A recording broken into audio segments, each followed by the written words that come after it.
Maintenant, la partie spoiler.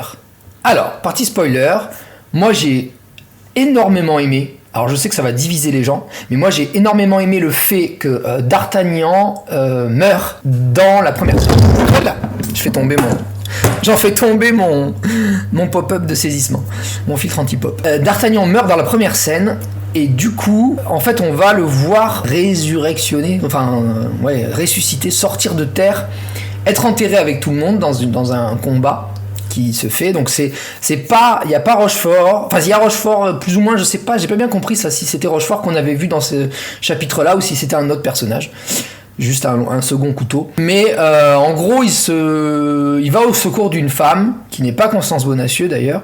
Donc ça c'est les petits changements par rapport à l'histoire. Mais qui est intéressant parce qu'après ça raccroche un peu les wagons. Cette fois-ci, comment il s'appelle, Athos n'est pas accusé de faux monnayage mais carrément de meurtre. Et du meurtre du coup de la jeune femme qu'on voit au début qui tire sur D'Artagnan parce qu'elle croit qu'il va pour l'attaquer alors qu'en fait il va lui sauver la vie. Il est en train de lui sauver la vie à l'épée. Et donc le gars en question, enfin l'aubergiste on va dire du lieu, enterre D'Artagnan avec tous les hommes qui ont été tués. Et D'Artagnan s'est fait tirer dessus et on pense qu'il est mort. En fait, en réalité, la Bible et la lettre de son père a arrêté la balle. Donc déjà, on pose quelque chose sur le fait que la religion, la famille sont des protecteurs puissants. Et donc déjà ça c'est vachement intéressant. Autre petit changement, donc comme je l'ai dit, il n'y a pas d'accusation d'Athos en tant que faux monnayeur, mais il est accusé d'avoir tué la femme puisqu'il se réveille dans son lit avec une dague pleine de sang, la femme morte à son côté pleine de sang aussi. Du coup il est condamné à mort, à être pendu. Et comment il s'appelle, et il ne doit son salut donc aux autres qui vont venir l'aider. Au niveau de Buckingham, au lieu de récupérer les ferrets, mais d'en perdre deux que comment ça s'appelle, Milady arrive à lui subtiliser. En réalité, D'Artagnan et Milady vont se battre sur le haut d'une falaise et D'Artagnan va réussir à récupérer tout le collier. Donc il n'y a pas tout ce côté mais vous m'offrez deux ferrets de plus, mais pourtant voyez bien, comptez bien, je les ai tous, j'ai mes 12, donc si vous m'en offrez 2 de plus, ça fait 14.